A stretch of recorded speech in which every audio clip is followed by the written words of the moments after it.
Hey, what's up, everybody? So, if we go to the Washington Post, and this is on the Inspector General's report on StellarWinds. Okay, this is about the video I just did with Edward Snowden. So, if we go to the Washington Post, this is what happens when you go to the Washington Post. You got to sign up for it. You got to sign up.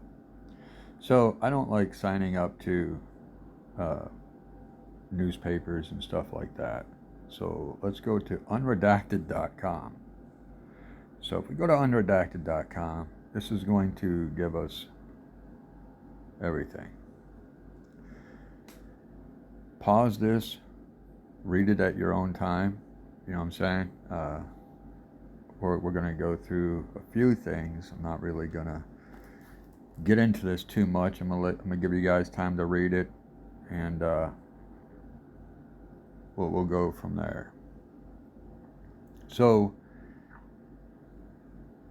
the document, okay, it's about, this one here is about the concussions. New York Times FOIA request on concussions at West Point for public affair reasons. Now, the Army, I guess, they wanted a favorable press release to come out and not the damning information that they had. So, an Army officer who opposed encouraging other publications to run a more favorable story leaked the document to the Times. So the Army was going to cover this up. They were going to cover everything up. So somebody leaked it to the New York Times so that it was a legit piece. Okay? I don't know if you guys know, but the United States government loves to lie about everything. Okay? When they have damning information, they like to make it look favorable. All right? And we all know that with everything that just went on for the last 2 to 3 years. Okay? No information about anything, but hey, everything is safe because we say it is until we find out it's not. Okay? And it says a growing number of state legislatures are passing laws requiring state and local law enforcement to obtain court orders to use stingrays, electronic devices that mimic cell phone towers that can covertly track criminal suspects, and is being used with little public disclosure and often under certain legal authority. And I'm going to let you guys read the rest of that. I was hit with one of these stingers, man. They thought I was either a drug kingpin or an arms dealer, and this is the ATF, the DEA, and the FBI, all working together, along with the North Carolina State Police, the North Carolina Drug Task Force Unit of, I want to say Greene County. I don't know if that's right. Wait, hold on. Pitt County. That's what it is. Pitt County. They did this to me when I was making money. I was kind of what people would call double dipping, but it's legal double dipping. Okay. I had an auto shop. I was a manager of an auto shop, and at the same time, I was an exclusive at an art gallery. And I was making a lot of money, and I was donating every cent that was supposed to come to me. So I was donating everything. The FBI, the DEA, and the ATF said that I popped up on their radar, so they had to investigate me. So instead of coming and actually investigating what I was actually doing, they put some stingers up and tracked my cell phone and stuff like that. They somehow talked my wife into getting me a cell phone. Can you believe that? The government talked my wife into getting me a cell phone so that they can track me.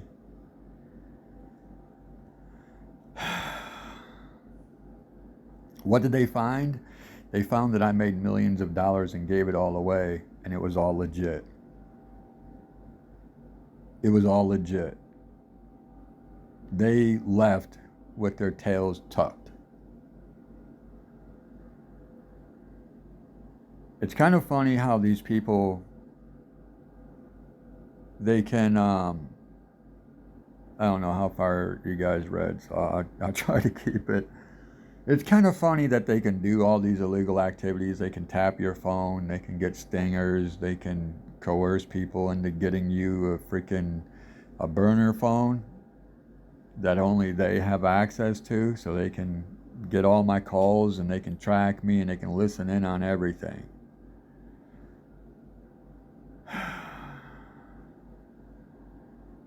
Last week, a federal judge heard the first oral arguments in a case challenging the upstream bulk collection of data by the National Security Agency, the NSA.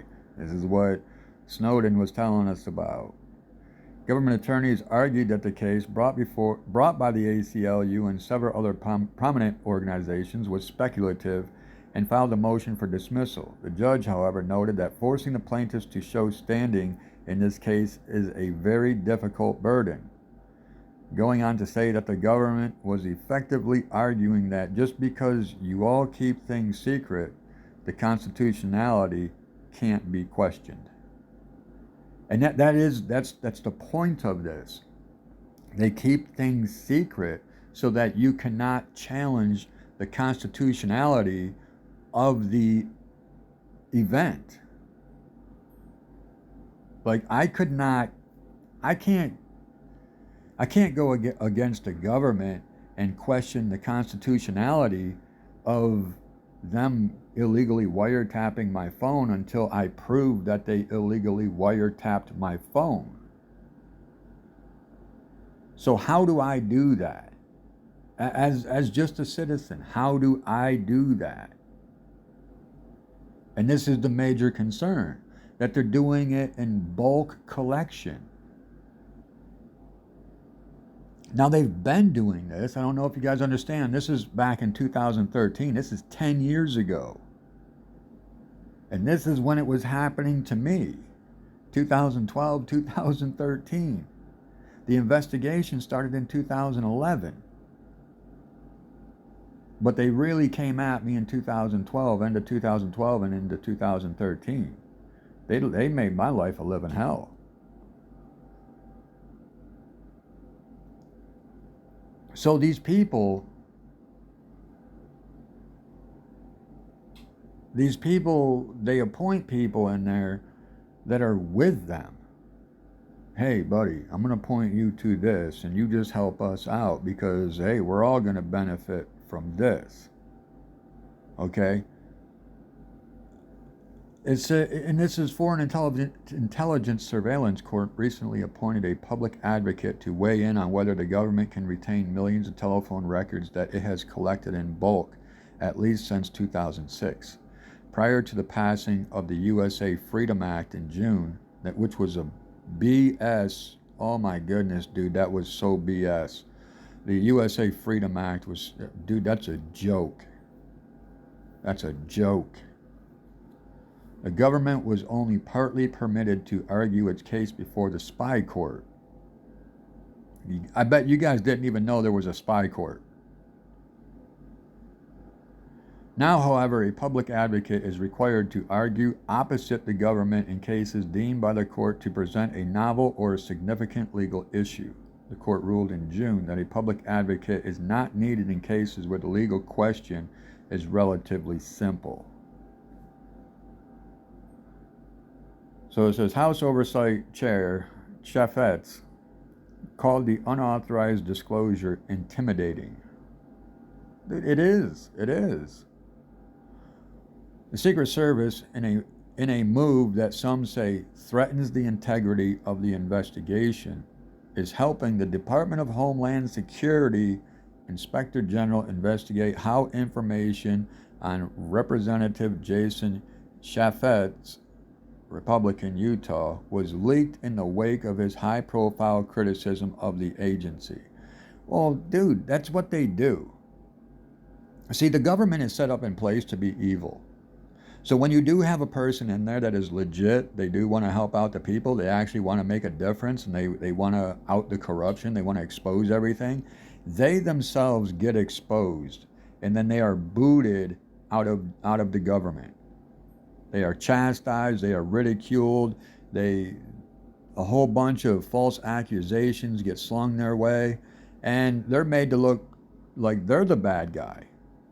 Meanwhile, everybody else in the government is the bad guy, and the American people believe that this dude was the bad guy, and that the Department of Homeland Security and the government, the Secret Service, the Spy Court, the NSA, the TSA, the CIA, the alphabet soup is all in on it. They got to get this dude out.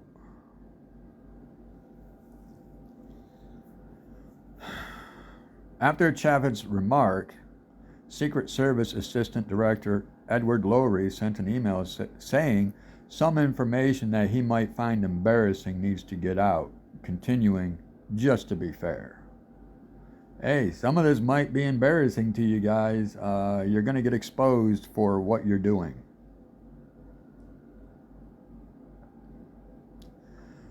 So they talk about, sitting in there for the leaks, and it could deter internal whistleblowers from coming forward with additional allegations of misconduct for fear of retribution by their bosses. So why would these people fear retribution or retaliation by their bosses? That shouldn't be a thing in the government, right? That shouldn't be a thing in the government. It should not be a concern at all. At all.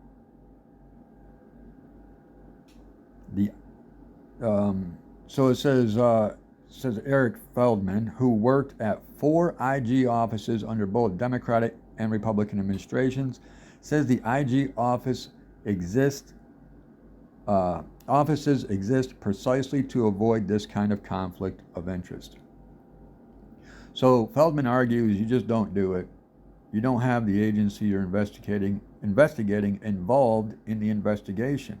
Well, yeah, we've been saying that for years, but then look at how we get it. Cops investigate cops. You find a corrupt police department, they do an internal investigation, they investigate themselves, they find that they did no wrongdoing, even though they just murdered the dude in broad daylight. They murdered the guy, but they did no wrongdoing because they investigated themselves. And it is wrong. It is wrong. So it goes and speaks more about that. Most of the Secret Service employees interviewed by investigators have been reprimanded, given 1 or 2 days suspensions, or told they will face such disciplinary measures for accessing Chaffetz's personal file without a legitimate work reason, people familiar with the inquiry said. Oh boy, you're going to get a day or 2 suspension for outing this guy. For hiding all of your corruption, you're only going to get a day or 2 suspension. Or maybe we'll just talk to you about it. Hey, don't do that again. You're not allowed to go through this guy's file like you are the citizens, okay? This guy here, he's part of the government. You can't go through his file, okay? He's not a citizen, so go through all the citizen phone records and go through everything that, let's try to get one of these citizens on the Patriot Act. Let's try to get one of these citizens on the RICO Act. Let's try to get one of these citizens on the Safer American Act.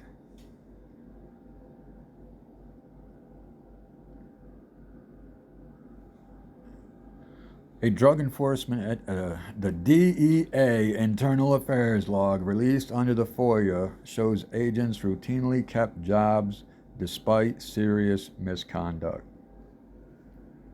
The more corrupt you are, the more apt you are at keeping your job. I tell people about the pedophile sheriff from the county that I live in. He was busted providing drugs and alcohol to minors. They want to say minors because, hey, that could be anybody under 18. Okay, so let's really put it out there how it is. Former McKean County Sheriff Brad Mason was charged with providing drugs and alcohol to children and then having sex with children. He is no longer the McKean County Sheriff. He is now a Pennsylvania state trooper. Your kids are safe, guys. He's a state trooper. He's no longer the sheriff. Oh, wait, that's still a police job. Well, no, your kids are not safe. Sorry. Sorry, we couldn't get the pedophile off the street. We had to give him a new job as a cop in a different town, in a different agency. But he's still a cop, so he can go out there and provide more drugs and alcohol to children and have sex with those children. So make sure that you understand that Brad Mason, Pennsylvania State Trooper, don't have your kids around him. Okay? Just a little forewarning. Out of 50 instances in 2010 when the DEA's Board of Professional Conduct recommended an employee be fired, only 13 were actually terminated. Huh. Go figure. In Columbia, let me see, none of the agents that attended sex parties. Oh, wow. Dude, I didn't even read that. I didn't even read that before I told you about Brad Mason, the pedophile. Okay? None of the agents that attended sex parties in Columbia were fired, for example, and while the Board of Conduct recommended firing an agent for selling drugs, oh my goodness. The agent received a 14-day suspension instead. None of the agents who left a college student handcuffed in a holding cell without food or water for 5 days were fired. This is your government, people. This is 10 years ago, people. Google Chrome security team. Oh my goodness, bro, I've seen it all. I'm done. I've seen it all. Google Chrome security team. How do you say that without laughing? Robert Sisek recently posted, the director of National Intelligence's Index of Intelligence Community Directives, which established policies and standards for the intelligence community, and that he obtained under the FOIA. CSEC notes there are 2 ICDs not listed in the index that was returned via FOIA but are listed in the DNI's website. Those 2 documents are also dated from 2015. And so if the released document was processed in 2014, that would explain their absence. In addition, the DNI's website does not list the following 2 directives. It is unclear why they have remained unpublished. No, it's not a mystery of why it's not been published. There's some damning evidence in there that they don't want you to see.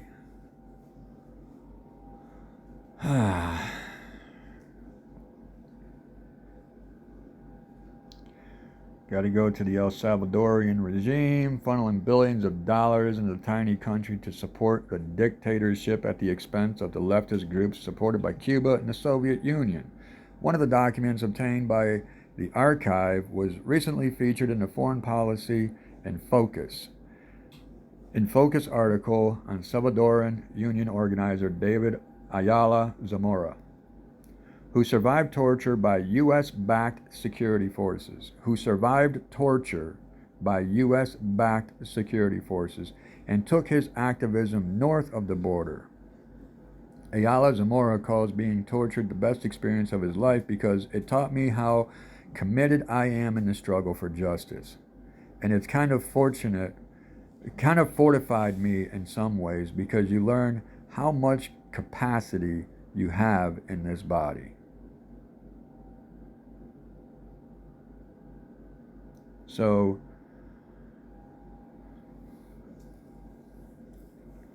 you gotta root through this stuff and just pick it apart. Is really what you have to do, because there's so much information in here that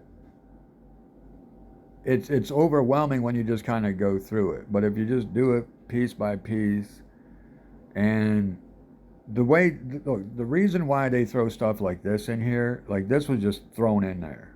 The CIA recently congratulated itself for unprecedented release of 2,500 declassified President's daily briefs from the Kennedy and Johnson administration. In several instances, however, the CIA inexplicably redacted more portions of documents than in earlier releases. For just one example, see the President's Daily Brief of August 7, 1965, which was made available to the public on July 15, 1993, and contains information that was withheld from the 2015 release. So we got pieces of paper, documents that are being released back in the 90s, and then they get released in the 2000s, and it's different information, or it's more redacted information. Look, the reason why they did all that stuff with the Kennedy stuff and they redacted even more information is because the information that was in there, it was incriminating to George H.W. Bush because he was in Texas. Now they say that George H.W. Bush was not in Texas. He was over on the East Coast. The three guys that are on video in Texas, those are the three hitmen that killed President Kennedy. George H.W. Bush was in on it.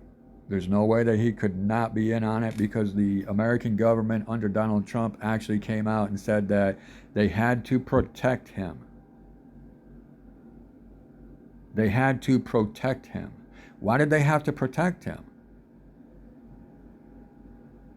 Why?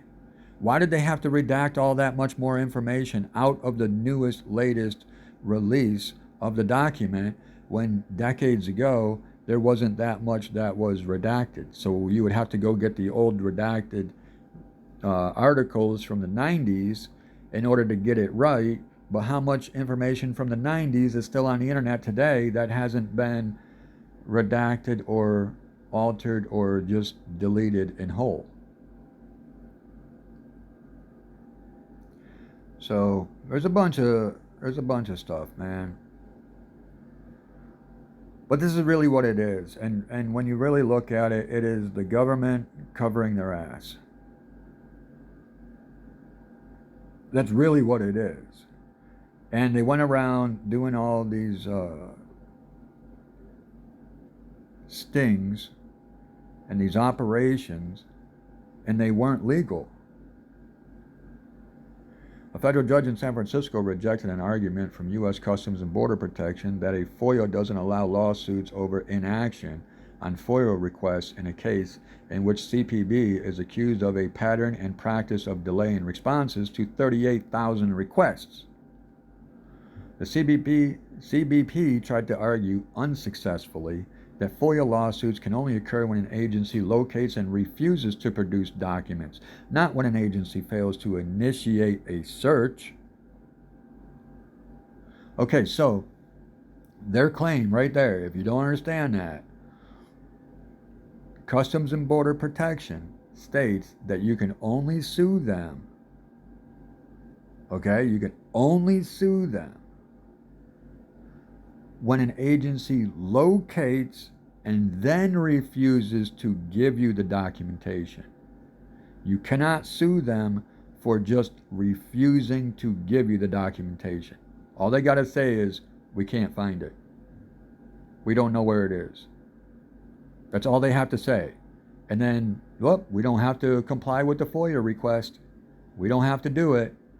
But unsuccessfully, no, they didn't win that argument, because you can't just fail to look for a document and say, nope, you can't do anything to us. No, that's exactly where they can file the lawsuit, because you refuse to comply with the FOIA request. Don't you like how these government agencies do all this smokescreen stuff? U.S. District Judge James DeSanto said, however, that CBP's interpretation flies in the face of FOIA's plain meaning in several cases, finding that unexcused delay is a perfectly valid claim.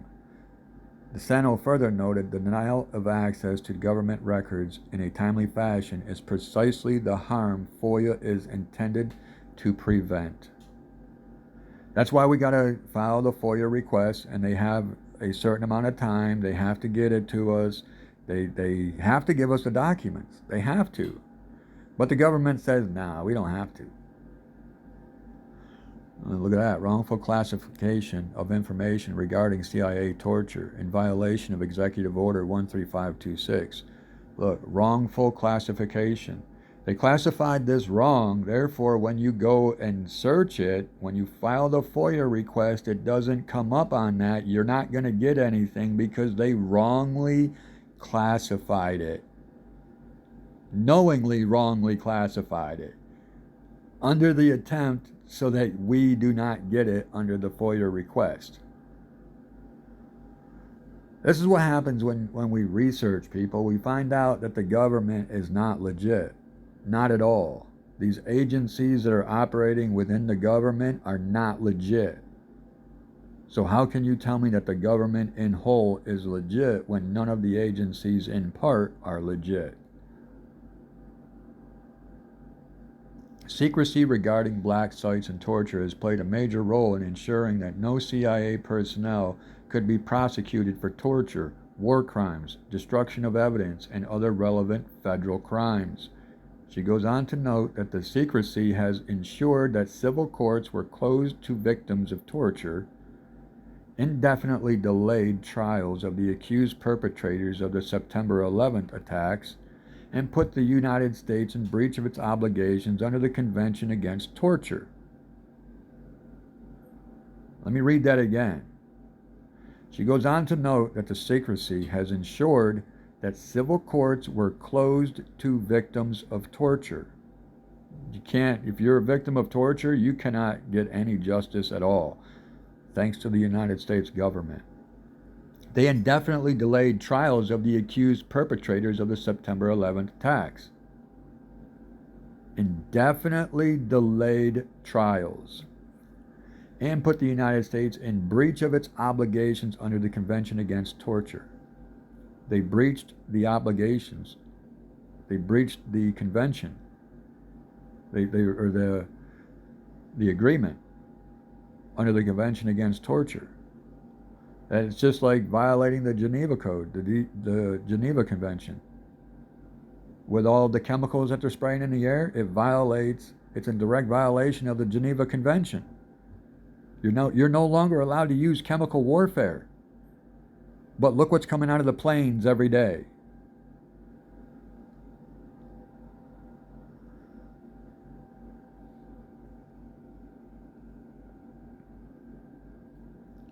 The government recently declassified additional portions of 2009 report by 6 agency inspectors general about the National Security Agency's post 9/11 surveillance practices.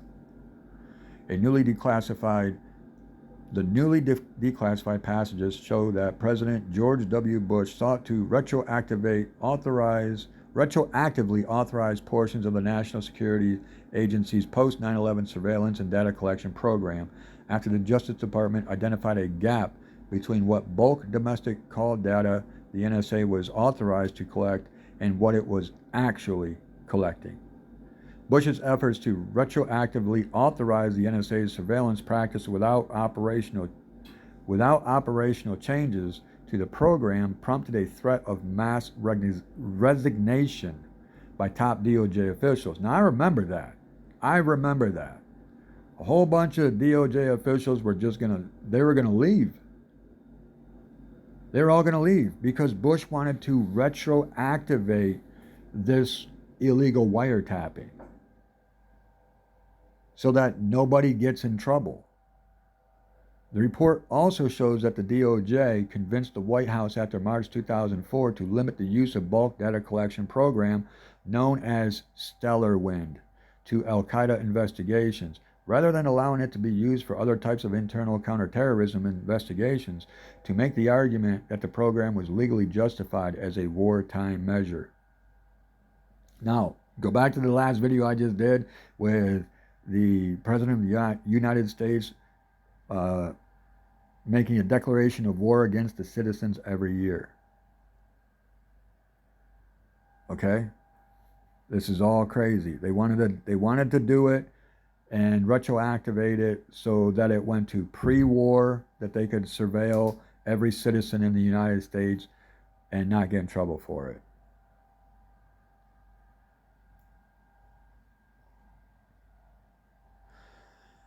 Senator Ron Wyden, Democrat of Oregon, is applauding the removal of a provision in the 2016 Intelligence Authorization Bill that would have required social media sites to report terrorist activity, noting that social media companies aren't qualified to judge which posts amount to terrorist activity, and they shouldn't be forced against their will to create a Facebook Bureau of Investigations to police their users' speech.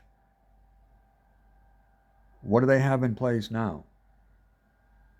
Facebook police, right? Social media sites generally do not monitor their sites for terrorism or any other content except child porn. And that's the provision's vague wording. Well, all right, guys. Let me get this down here so you can read it.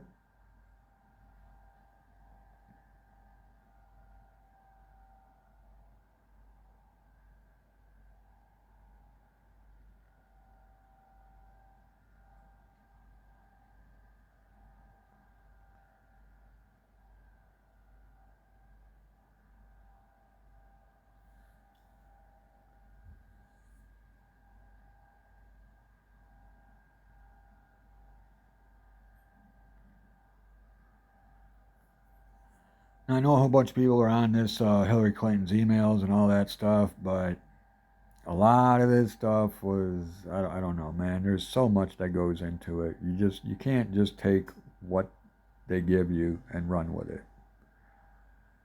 There's it's unreal.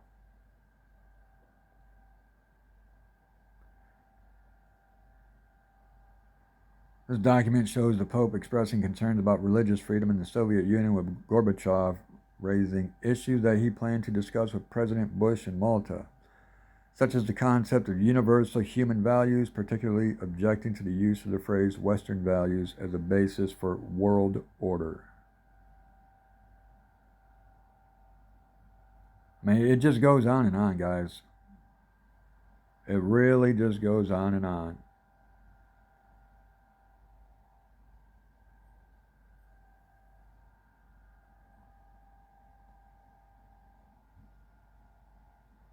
He said the court battle would have been avoided, Samoan said, had the FBI just released the documents and distanced itself from the previous administration. It's all, just pause and read. Pause and read. If you guys want, you can just go look it up, but don't go to the newspaper site. They want you to join.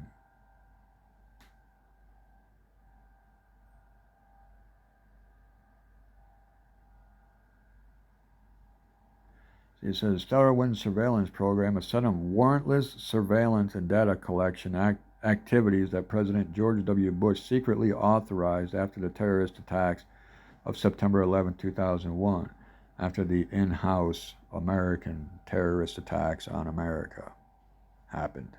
It was all in-house. I hope you guys don't believe it was some terrorist organization. That was the government. There's too much information about that out there now. In light of the fact that it had declassified the existence of the bulk phone and email data programs last year after the leaks by NSA contractor Edward Snowden. It was all voluntarily declassified by the Obama administration in light of the fact that it had declassified the existence of the bulk phone and email data programs last year after the leaks by NSA contractor Edward Snowden. Yes. Again, pause and read. Pause and read.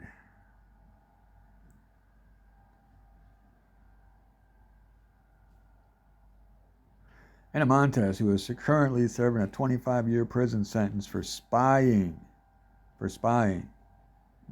Cuba spy.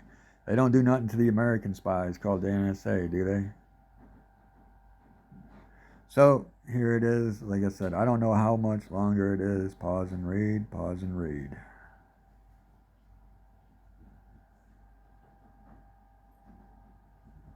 Former CIA officer and former KGB officer posed in 1997 at the exit of an espionage tunnel in Berlin.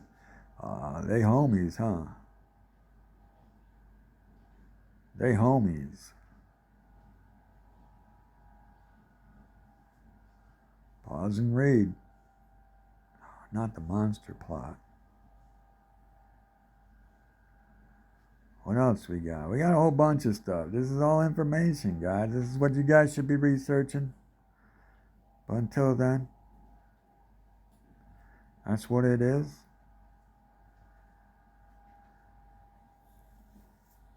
And there's StellarWinds for you. So, till next time, guys, don't go to the Washington Post. They want you to join. Just go to unredacted.com and you'll get it. And then just keep researching. Peace and love.